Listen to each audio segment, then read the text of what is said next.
that. And at this time, we will have the workshop on human resources recruitment procedures. So I want to have Jonathan take off. Council members, staff. It's on now. Is it on now? Okay. Good evening, everybody. And what I have for you is just a presentation on the general recruitment process the City of Montclair employs. And so the first thing that we keep in mind is that our recruitment process has to comply with applicable law, such as federal law, which is the EEOC, ADA, et cetera. These ensure equality and fairness are applied in the process, anti-discrimination laws. We have the state law that includes and regulatory agencies, and you can see that I have the MMBA, which is the negotiation procedures that must be followed and how we come across or how we develop certain protocols. We have the Public Employee Relations Board findings, the Department of Fair Employment and Housing, and so on. These all form certain guidelines, and we have to pick and choose the ones that are applicable to governmental agencies and how we apply the law there.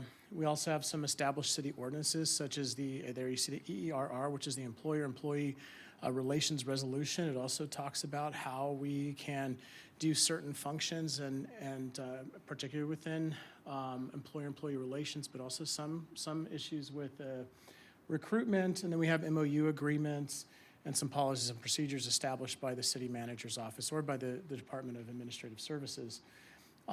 The reason why we have to comply with these laws, as you can see, is it provides the ability for the city to have a fair, an objective, and process that doesn't appear to give favoritism to any potential applicant for a position. This helps us avoid any sort of lawsuits, such as discrimination lawsuits in particular. And so we need to we need to make sure that we do everything possible to remove even the perception of favoritism in our hiring process. So that way it's completely objective and fair. As you can see in the last line here, the city is dedicated to making sure that we find the best and most qualified applicants to fill any vacant position. So the process that we employ, it begins with the budget as approved by City Council. Here I have a portion of the budget, and you can see in there, it describes the number of positions that City Council has approved through the budgetary process that we may recruit for. We have to make sure that we're within these limitations, and and you'll see on in the upcoming slides here, after this next one, we do have a process in which the department heads have to verify that they are recruiting for a vacant position unless they want an eligibility list only recruitment. But we do begin our process by making sure that we are following the guidelines of City Council and the number of positions that we have available.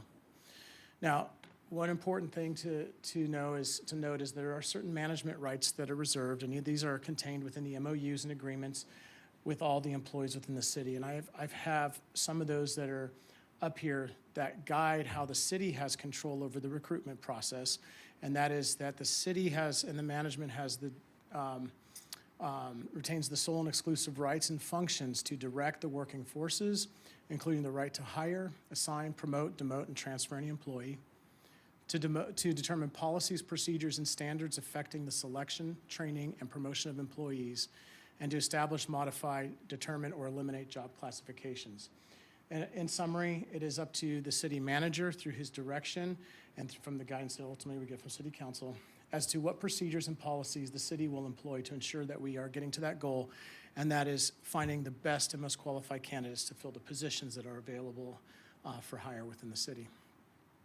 This is a form. I don't know how well you can see it, but this is how it starts. A department head will fill out this form, and the department head is the one that's going to make the determination as to whether or not he or she believes that we should have an open recruitment. That is, do we send it out to the public at large that anybody that is possibly qualified can apply? Do we make it a closed in-house promotion? And sometimes we do that if the department head determines that there are a viable number of highly qualified candidates. We lean more towards open than we do in-house, but there are occasions where we do in-house. We have promotional.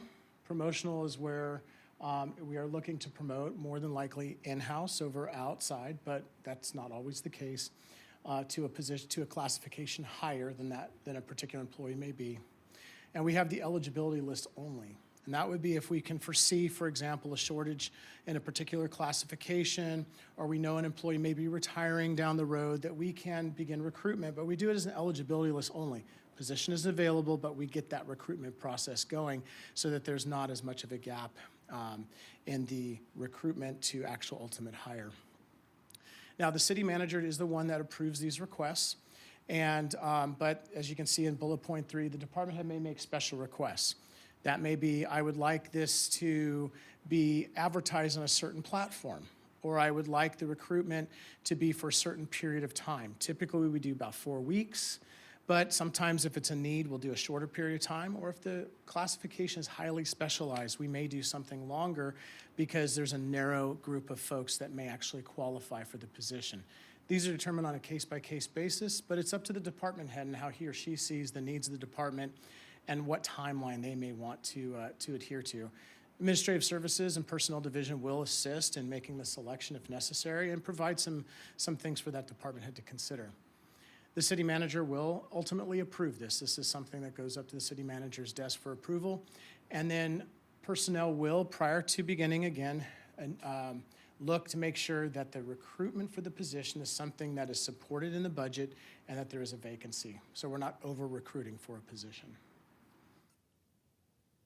Now, we use certain platforms for our recruitment. So the first one is we do still post on city job boards.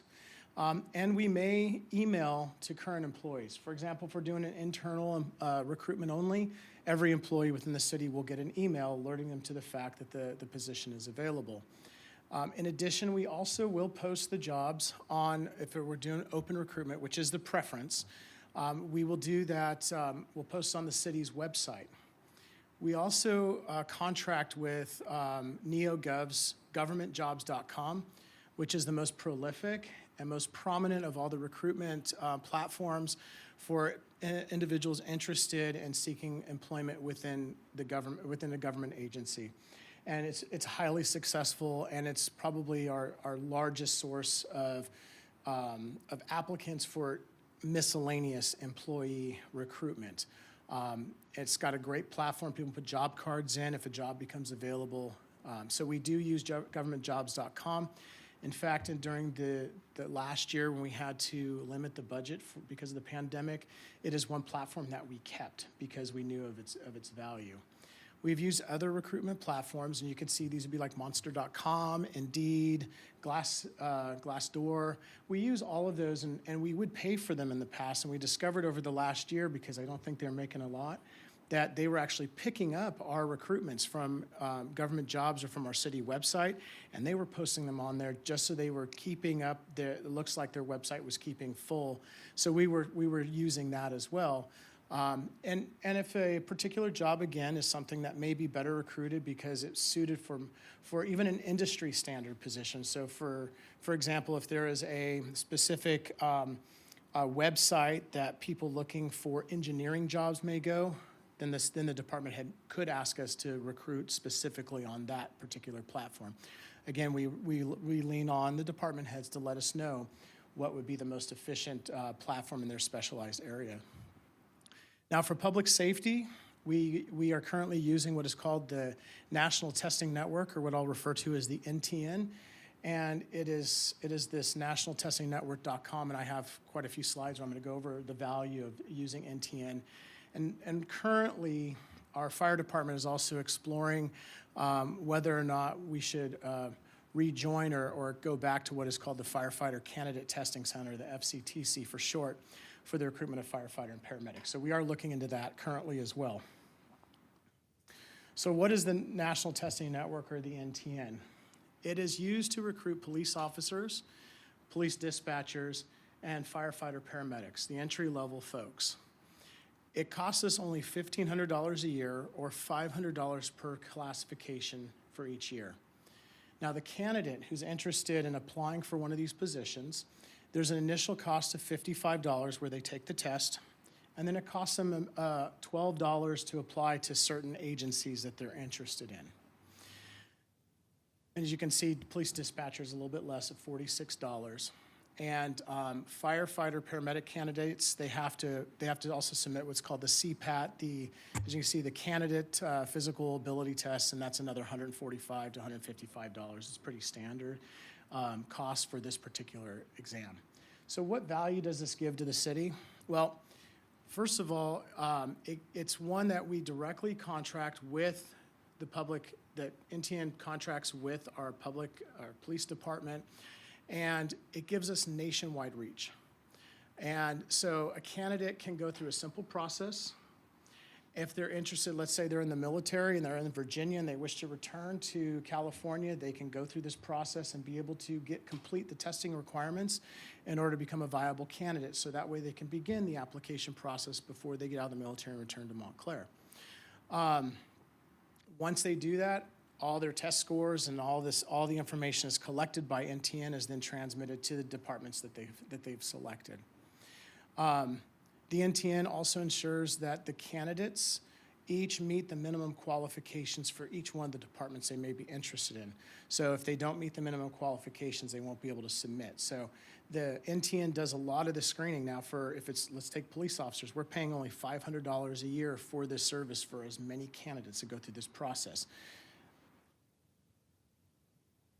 So also the candidate through the NTN will be required to submit online any other components that we may require. And they also will complete what's called a personal history questionnaire and complete the public safety self-assessment parts 1 and 2, and we're just gonna call that the PSSA. It's a pretty important assessment that's provided to our public safety department in the evaluation of potential candidates. And that's because it provides, you see, 9 psychological dimensions, and it requires looking into the candidate's suitability for a desired profession, such as being a police officer or firefighter, et cetera.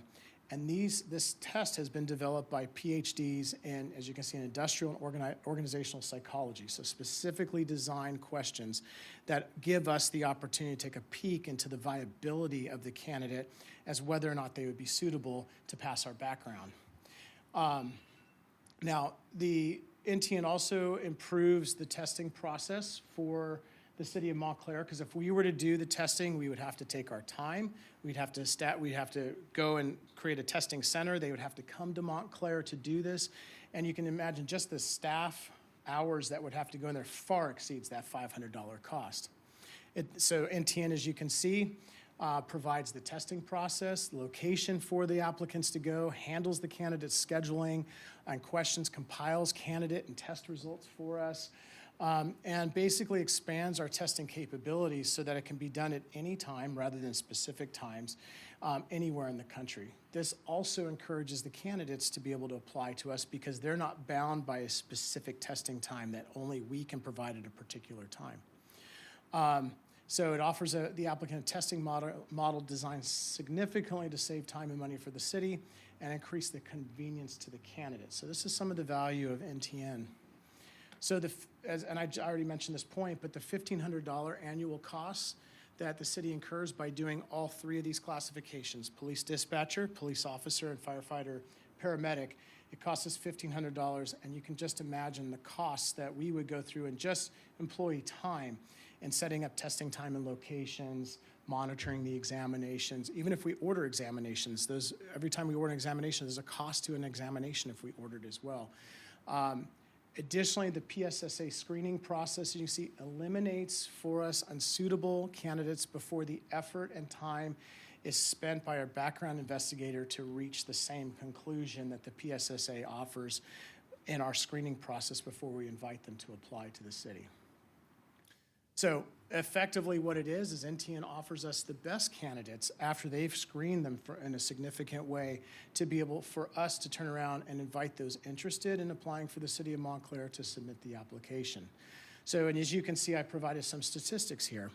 So we've been using NTN for the police officers since May 14th, 2014, and through there we have processed 380 interested police officer candidates. For police dispatchers, just since November of 2018, 153. And for firefighter paramedics, NTN has processed for us 218 interested applicants in that what are we looking at, 3-year period of time. So it has offered us a significant ability to reach out and find suitable applicants for these positions. So by contrast, there are currently right now, well, I have Lieutenant Ventura here, who does the public safety recruitments, or the police specifically, if there's any specific questions. But when I spoke to him, when we looked just a couple weeks ago, we had 40 police officer candidates in the queue, basically, interested in the city of Montclair. Through NTN, we had 0 people that had any applications pending at our front desk. So NTN is something that is a viable source of potential applicants, and it has demonstrated that we have the ability to recruit some folks through the NTN process. As you can see, also I put up there firefighter paramedic candidates. We generally have 20 to 60 candidates each time a list is downloaded from NTN for us to process when we open up the recruitment and begin the process. So there's also the other avenue that we're looking at. It's sort of a competitor in a way to NTN, but it's called the Firefighter Candidate Testing Center, the FCTC. It is actually part of what is called CalJAC, which is the California Firefighter Joint Apprenticeship Committee. It's an association that our city can belong to. We belonged to it at one time, but it was back in the early 2000s. There was a decision made to switch over to Santa Ana College because there are better incentives for them to do so, to report training. And so we don't belong to CalJAC at the moment, but I know there is some exploration into that possibility to see if it's a viable option for us. But I wanted to let you know what we're looking at. And there are plenty of agencies out there, and when I looked at the different agency lists, that use both. So it's possible to use both, but a lot either use one or the other. So it just depends on what agency you're looking at as to perhaps preference. Now, the FCTC is different from NTN. It's only a statewide list. So it doesn't have the same outreach as NTN does. It creates a statewide list. It does create one giant list from which you can pull from and offer people the ability to come and apply for you. It also does not offer us the PSSA, which means that if we do select somebody off the list, that's the psychological screening, that we may end up having to expend some more time and effort into doing the background to come to a conclusion that perhaps the PSSA may have revealed to us had that candidate gone through that process. So what's the cost? We don't have to be a member of CalJAC in order to enjoy the benefits of the statewide list, but there's a cost of $600 per candidate. It's free if we're a member of CalJAC. So that's why we're looking at it at the moment. So there's other reasons that have to be put into the equation as whether or not CalJAC is a viable option, and those are currently being evaluated. So that may be something for consideration down the road, and by Deputy Fire Chief Pohl, along with the Chief of Police, Robert Abels. They're looking at that. Now, the candidate cost is about the same. It's $50 for the individual to take the test, and they have another $150 fee for that CPAT. If you recall, NTN, it's $145 to $155, so it's the same price. And as you see, successful candidates are placed on the statewide list, and that's where we can invite certain candidates to come and apply. And I've already mentioned to you about the reason why we used to have, where we used to be a member of CalJAC and why we moved over, because the incentives that Santa Ana College offered were much better and more attractive. So it was a sensible decision to transfer from CalJAC before over to Santa Ana College.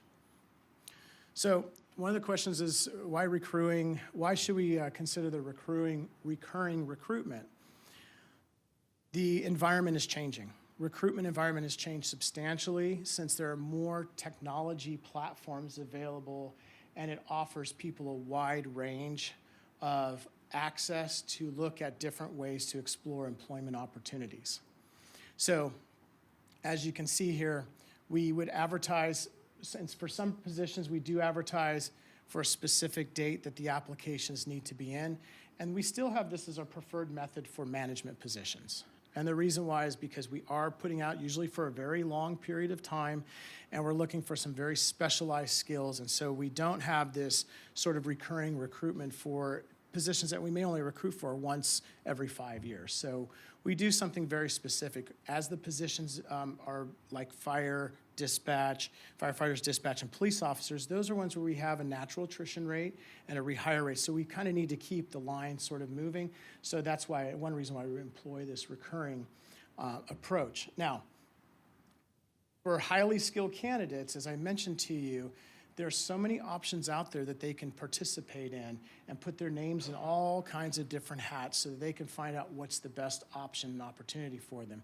So in an effort to make sure we keep our interested list populated, recurring recruitment, particularly through like NTN, allows us to have a constant list of folks who are ready to go. Because if they are hired, they're removed from the list and we don't see them, so that we're not wasting time chasing folks that aren't no longer interested or in the job hunt.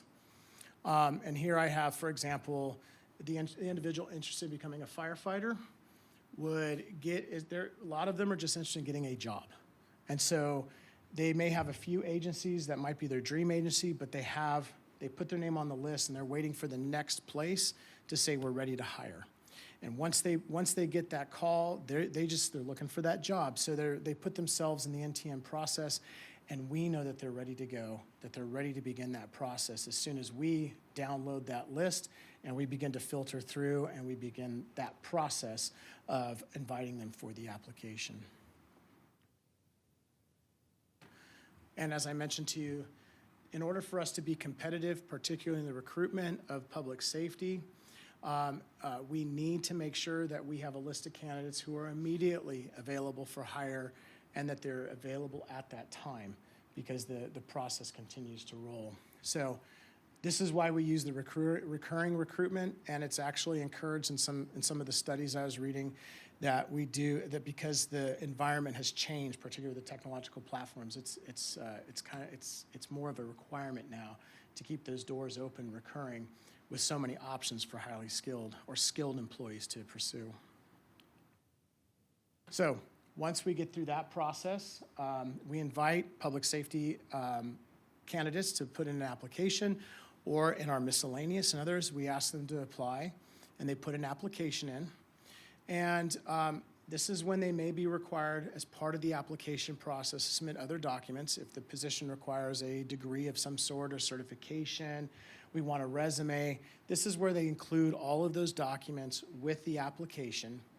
And then once the application period has closed, it comes over to personnel, and our division goes through to make sure we're not screening individuals for anything other than do they meet the minimum qualifications for the position. Again, our focus is to make sure that we have a fair, unbiased, and very objective approach, and everybody who is minimally qualified gets a chance to proceed through this process. And as I mentioned here, minimum qualification does not mean the applicant will actually be suitable for the position, as we consider other factors and depending on the position for which the candidate has applied, such as the candidate's maturity, demonstrated leadership ability, if they have a disciplinary history, commitment to the organization, etc. Seniority is never a viable reason for promotion. It's one of many factors that we can consider.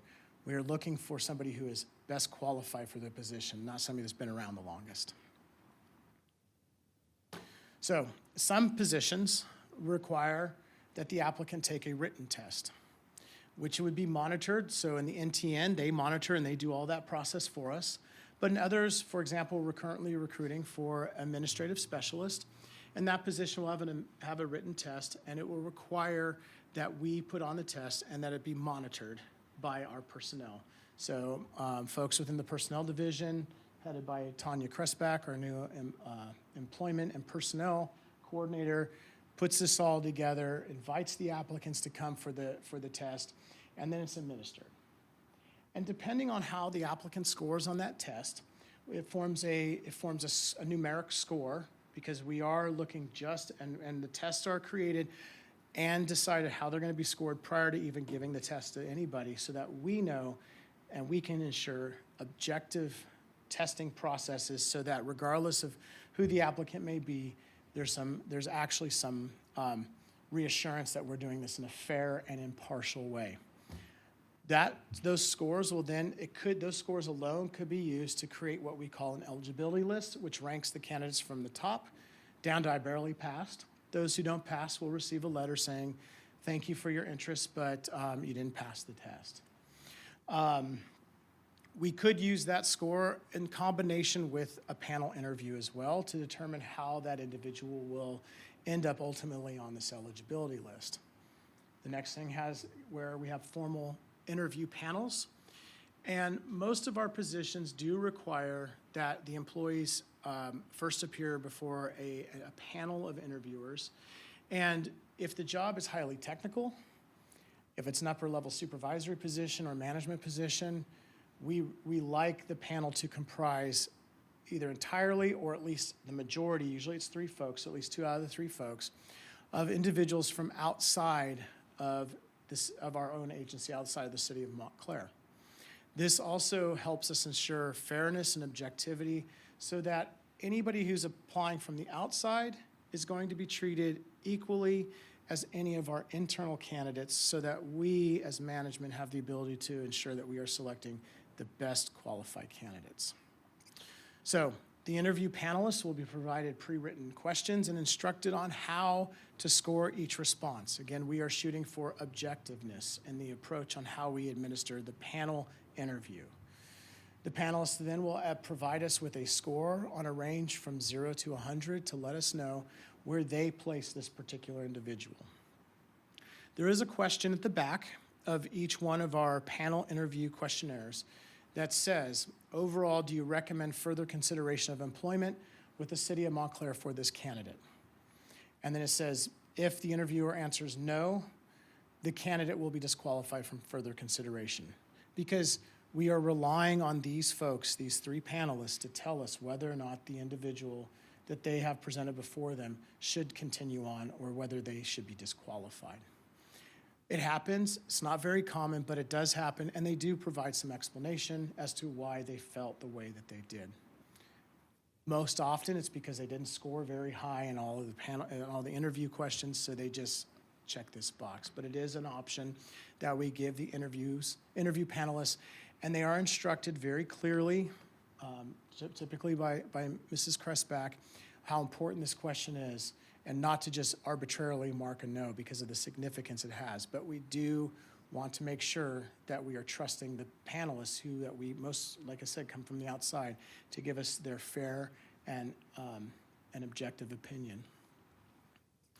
So for those not disqualified as a result of going through this process, again, the results of the formal interview will be compiled sometimes by themselves or in conjunction with the written exam. We've also done writing samples that have had test results as well, and we combine these scores, and what we get out of that is we get an eligibility list. And we have those eligibility lists broken into various tiers, from outstanding to far above satisfactory to above satisfactory, satisfactory. And those tiers provide the department head the ability to break apart the successful candidates from those that were marginally successful or in the mid-range.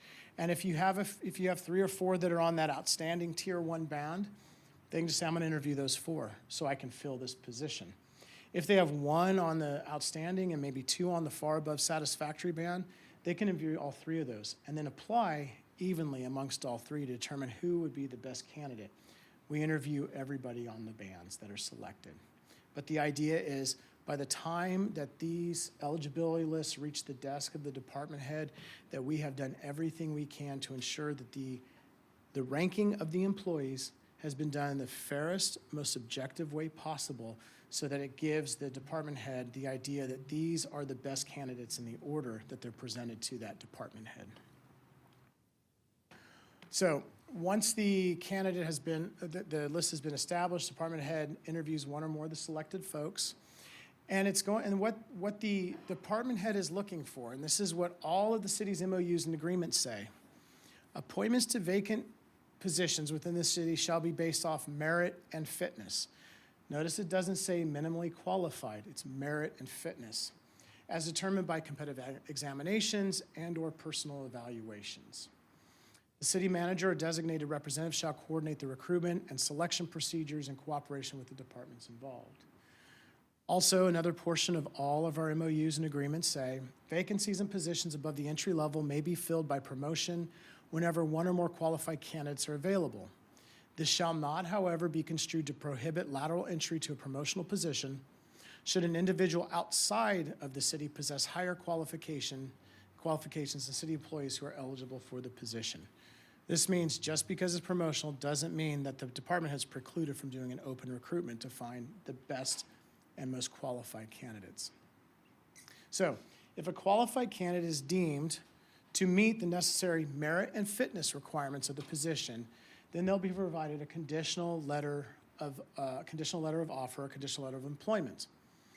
And now, depending on the position or the classification, this can mean a myriad of things as to what is required of that potential candidate to become employed by the city of Montclair. So here I have, they may be required to pass a background. That could be a simple city background, which we do through a company called AccuSource, or it could be a comprehensive, full police background as done by the police department for their candidates. Medical screening, drug screening. They may be required to take a physical, psychological examination, polygraph examination. It really depends. It's depending upon the classification of which the applicant is applying. And they'll be told in that letter, we need you to accomplish each one of these. If they can't accomplish it, they're not qualified, and they won't be allowed to. They won't ultimately be hired. Now, in the event that they're not successful, we can move on to other portions of the other parts of the eligibility list who have been interviewed. Perhaps that department head, they interviewed 3 or 4 people, and they liked really 2, and they had to make a selection between one or the other, and the one they selected can't make it. Now they get the second bite. They get to go back and ask that candidate. Or if they don't have, if they interviewed 3 people and only one out of them stood out, they can what we call non-select the other 2 and move on to the third tier, or the second or third tiers, depending on where they may have happened to be. Yeah. Okay. So it's the city's intent, again, to promote the most qualified person, and I kind of went over that. So the eligibility lists will remain valid for a minimum of 6 months. This is explained in all of the MOUs and agreements. And it's, in most cases, the eligibility lists are exhausted prior to the 6 months, or they're just allowed to expire because we need to renew them. It's not the city's practice to alert people if who are on the eligibility list if they've been exhausted or if they've been extended. That's solely up to the department head as to whether or not they want to extend it. And, let's see, not working anymore. Talking. Well, I had.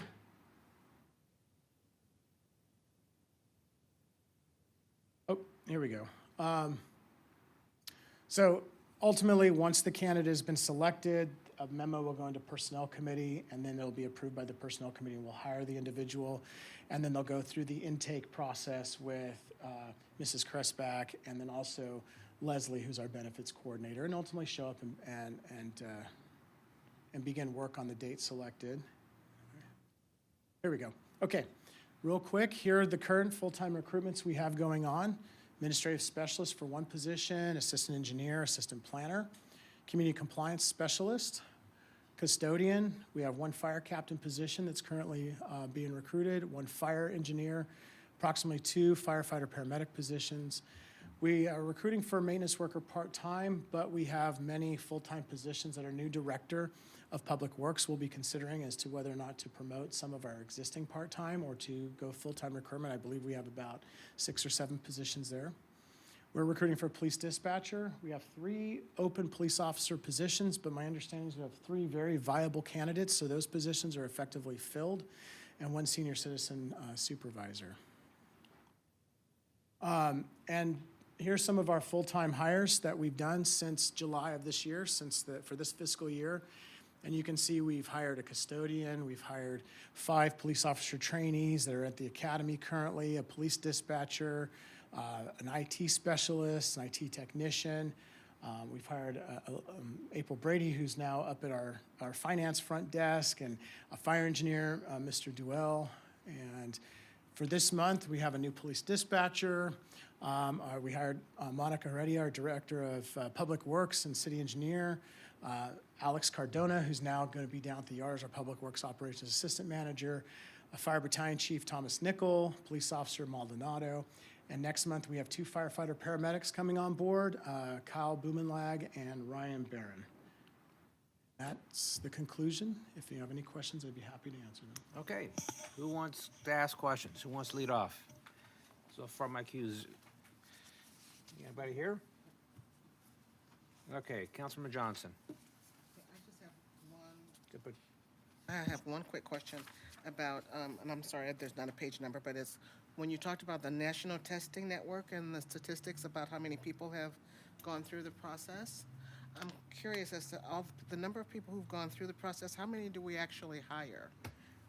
What percentage of the it depends on the number of candidates. I don't know, do you have a percentage that you'd be able?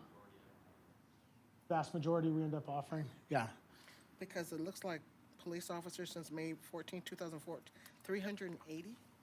180 have put in their names into the list, so but we still filter through those names to make sure that they pass through the PSSA and other things. But yes, the majority of the applicants, as Lieutenant Ventura said, who get through that process through NTN, we end up hiring because we've gone through that NTN process, yeah. So we've hired 380? No. There's 380 that have been interested. Okay. A certain percentage of those don't get through the ultimate screening, but the ones that we do invite for application, the majority of them make them through our police background, and they're successful candidates for the ones that they've done the screening for us, yeah. Thank you. You're welcome. Okay, any more questions by anybody? If not, then, Keith, you have a question? Yes. Go ahead. I have several. Let me go through my notes here on the presentation. Going back to my question about a month or two ago, I think it was June, July, when I first brought this issue up. The $55 testing fee for a potential applicant to put their name in. Les, you said there's a $12 background fee, or? Well, okay, so if the applicant is interested, so every applicant pays $55, which includes the test and one agency. So if they decided that they wanted another agency, then it'd be another $12 after that. So every applicant that goes through NTN will pay $55 to take the exam and then also to be able to put their name in with one agency. If they wanted every agency in addition, it would be another $12.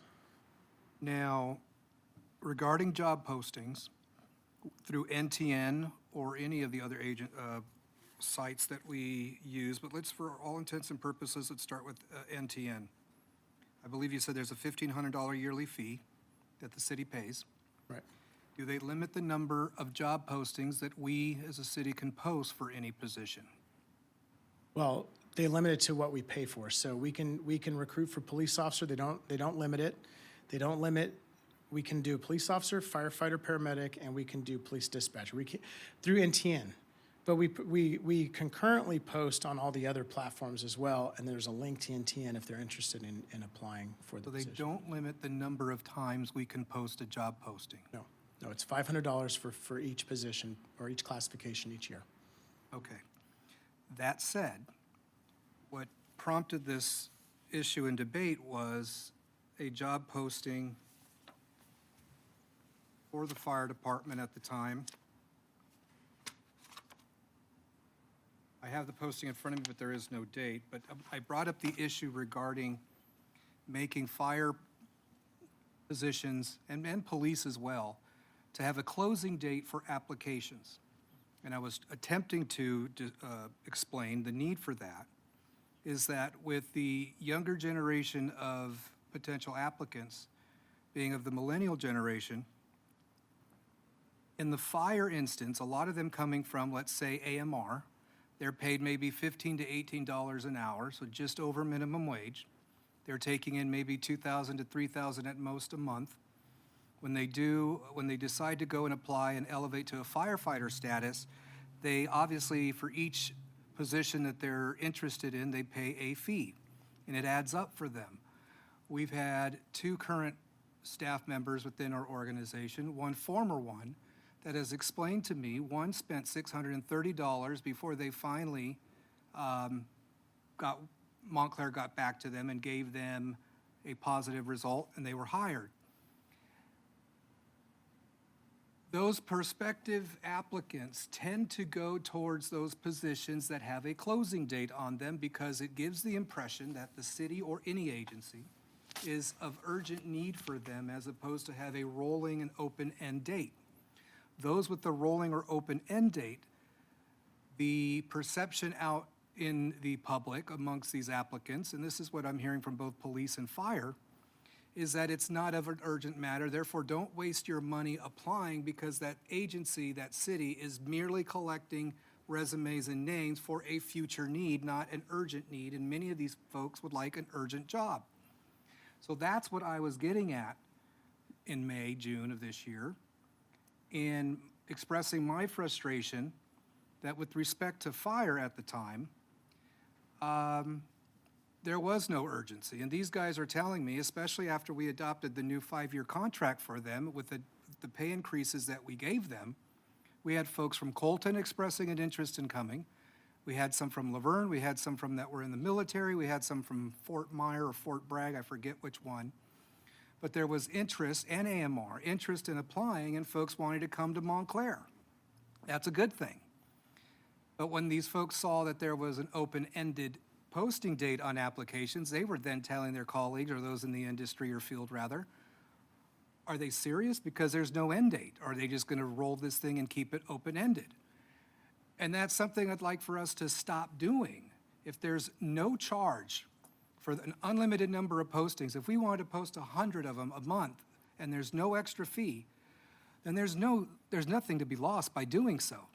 If we allow for a posting to exist for maybe 10 days, by all means, let's do it, because if we're not charged, if we don't get an applicant in that particular time frame, let's post again until we find someone. But in the meantime, we will get applicants that see an interest, and man, I gotta get my paperwork in, I gotta get all my docs in a row, I want this agency's position. I think that's the route that we need to go. You mentioned, I wrote a series of notes here, and I didn't want to interrupt. I think it was regarding the FTC issue. Let me find my page. Which, by the way, thank you for the explanation. I do very much appreciate it. I think it was regarding FCTC. I did write on your application process slide, once the application period has closed, and I wrote have an open date.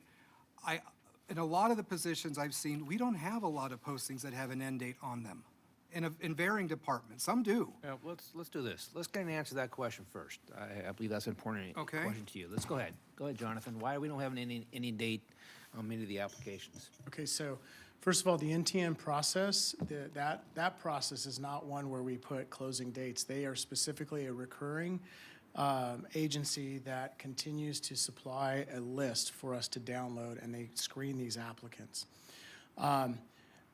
I understand the perception that you're saying that many folks may have, but the studies that I read actually are contrary to what their perception is. We actually are able to increase the number of applicants that we have ready to go when we are ready to have applicants apply by being able to download the list. As I demonstrated, Fire, when we're ready to begin pulling applicants off the NTN list, we have 20 to 60 people ready to go that have applied to the city of Montclair. When we have tried to do the close date, first of all, we don't get a lot of applicants. And the other part that's difficult is if you put it a very short period, it gives the perception that we're trying to hire somebody specific because it's very closed. We would have to open these things up for long periods of time, and then we are going to be incurring all the testing, because that's what NTN does for us. It relieves us from all the burdens and the costs associated with setting up the testing site, having the staff go out and conduct these, contact these individuals, buy the test, because when we for example, we recently did a test for a police sergeant. We did it external. We ordered that test. It cost us over $500 for the testing materials alone. That's why we use NTN, and the studies that I've read actually are contrary. It talked about the new generation actually being more attuned to different technological platforms and the ability to apply in different places. And so the recurring, actually for these more skilled positions, they apply everywhere. So I understand that some of these folks may say, well, I really want to apply for Montclair when the position's available. They just go to NTN, they would select the city of Montclair, and they would be immediately available when the job opened up on the date and time that the list was pulled for recruitment. That should be the message if we have folks that are inquired, like if somebody from Colton is asking one of our firefighters or an AMR individual is asking, hey, when are you guys going to hire? They say, hey, get on that list, because as soon as they're ready, you'll be right in the queue. Well, the scenario you gave regarding NTN and not having an end date, I'll grant you that. I disagree with it. But our very own city website for the fire paramedic position at the time didn't have an end date. And I know that folks in the fire department were requesting an end date. Is it the policy of your department to just have a blanket application of no end dates to certain positions? Or do you override if a department makes a request for an end date? What is your policy, or what is your process? So, as I mentioned in the And beginning. my question to you, Councilman Lopez, who in the fire department requested the end date? Is that a manager, or is that where did that come from? It's my understanding it was one of their committees for, isn't there a personnel committee of some kind, Mr. Pohl? Well, there's a personnel committee of the city council. No, within the fire. I believe they have their own structure, a committee regarding staffing or personnel. It's an internal structure that the fire department has that makes recommendations up the chain. Correct? Right now, all recommendations for hiring would go through me and then to Chief Abels. We don't have a committee that specifically says we need to hire these people. When we have a vacancy, then I'll go through Chief Abels and submit the forms as Mr. Hamilton put up there to start a recruitment process. Is Yeah, there, I want to do this. I want to ask Chief Abels to come up. And the question I have for Chief Abels, he's been doing this for, I don't know how many years now, recruitment. What's your experience on end dates, and, what do you feel about it? So I've been involved in this process at various stages and various levels since 2010. And we initially had recruitments with end dates. We initially did not have the NTN process, and over the years, with the addition of technology and things that John had talked about here, John Hamilton, we had found that we were struggling with gaining enough viable candidates through the process, and we explored various things. We explored extending the recruitment dates for longer periods of time versus shorter periods of time. And we ultimately settled on to having an open and continuous recruitment process. And that really started in the police department because we were really struggling with having enough candidates coming through that we could find that were viable. I know he showed you that we had 380 candidates that have gone through the process since its inception, that we went with NTN. But the reality is it's not a very large number that we end up recruiting out of that. So even though we do have individuals that we bring on and that they appear to be viable at the time, once they get into the background process, many times they're not viable. And so when you go through the time of doing a recruitment request, and that can take time, that starts with me completing the paperwork, sending it down to have the city manager approve it, sending it over to HR to fly the recruitment process. It could take upwards of 3 weeks before my desire or need to do a recruitment before that announcement actually gets put out there again. And that comes along with any modifications that need to be made to the job description and or the flyer, even the simple update of the job flyer for the particular period of time. And so it creates a bit of a delay. And as we've gone through this process over the years, we've tried to refine it and try to get the greatest number of applicants to apply so that we could keep the process going. And then when we added some of the other processes like NTN, it gave us a greater reach. So in combination, it seemed to be what was working best for the organization. What we ended up doing was we obviously added a police dispatcher into it, and then we added firefighter paramedics into it, and we found that that's what was working best for us to get us the greatest number. I have heard, I've never heard it from the police department. Nobody has ever came to me and told me that they wanted to have end dates as far as hiring police officers. I did hear about it from the firefighter union. They have talked to me about it. I explained to them my experience and the process and the benefits of having an open recruitment date period for line level personnel, people like police cadets, which we have the same thing. We have an open recruitment on that, police officers, dispatchers, and the firefighter paramedics. We don't do open recruitments for any of the other positions, any of the other higher ranking positions, but those lower positions have been beneficial and fruitful for us to have those open end dates. Now, most recently, there was a request to do a shorter period, and I have to ask Dave Pohl to correct me if I'm wrong on that, but I believe we did a 2-week, was it a 2-week window? Yeah, 2-week window, and we got 1 applicant. And so I conceded that that's what they wanted to do, and I said that I would shorten the recruitment process, even though I disagreed based on my experience in doing this process since 2010. And you know, when that happened, I basically said, do we want to continue to do this, or do we want to do it the way that we've been doing, where we know that the experience has proven that it's been beneficial? And I believe Dave agreed, and the other battalion chiefs agreed that it's better to have this open-ended recruitment because we get the greatest number of people continuously that we can evaluate and try to get through the process as quickly as possible, because we don't want to waste all of the downtime that we have to go through re-flying the position again and again and again. So I think I'm hearing, Chief, that based on your experience, the open recruitment works, and I'll agree with you. And I know we're short on time. We have 6:40. I know there's a personnel committee. I don't know, does the personnel committee have to meet now, or can meet after the council meeting? Okay, so we have a little more time. So I think this issue is resolved, in my opinion. I think you guys are doing a good job. You met with the fire association, sounds like it, and tried it, and open recruitment. So let's move on to another issue, Ben. Just 2 points. On your formal interview panel slide, there's no page number, so that's the only way I can delineate the page. The third bullet point, the interview panelists are provided pre-written questions and instructed on how to score applicant responses. Who writes those questions?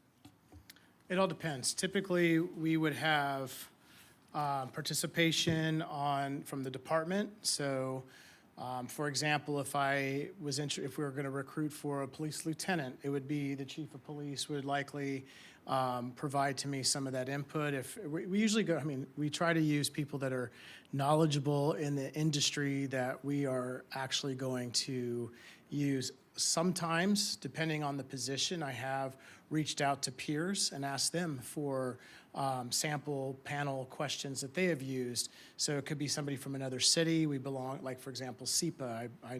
There's my peers. There's about 15 of us, and I can reach out to any one of them, and oftentimes I will if we need panel questions, and I'm looking for objective ones. Yeah. And then 2 quick questions, and then I will be quiet. How much is the membership to CalJack? It's free for membership, but there are some issues that are involved with membership. So the membership to CalJack is free, but it's a joint apprenticeship committee. So we have to establish a training committee within our own organization that works in conjunction with them. And then what we do is when we do on-the-job training, we provide them the hours of training, and then they in turn provide us funding that goes into an account managed by them that we're allowed to buy equipment and training supplies from. And then finally, on that same slide that's presently up, the very last bullet, you say there's a panel of 3. Of those 3 individuals, if one objects, does that prove to be detrimental to the applicant's prospects if one objects, or do you take the majority of those 3? No, if one objects, if one explains that the person is not recommended for further consideration, they provide an explanation, and that is enough. Okay. Thank you, sir. Okay. I think in the interest of time, I know Mayor Pro Tem Rue, you have your question. Do you have a very lengthy question or a very simple question? If you have a The lengthy. question I had was how much it is to join the CalJack, so that's been Okay. answered. And in the deference of time, it'll be okay. Thank you. Okay, so I also have a question, but I'll just email you my question. Okay, maybe not a problem. For time. So with that, I know we have public comment on the agenda here. I don't see any members of the public that want to speak on this workshop item, not the city council item. So we'll go ahead and adjourn this meeting. And before I say this, I appreciate all the hard work. I really appreciate all the recruitments we're doing in the city. I know we have a lot positions we're trying to fill in a short period of time. And again, I appreciate everybody's hard work. Thank you.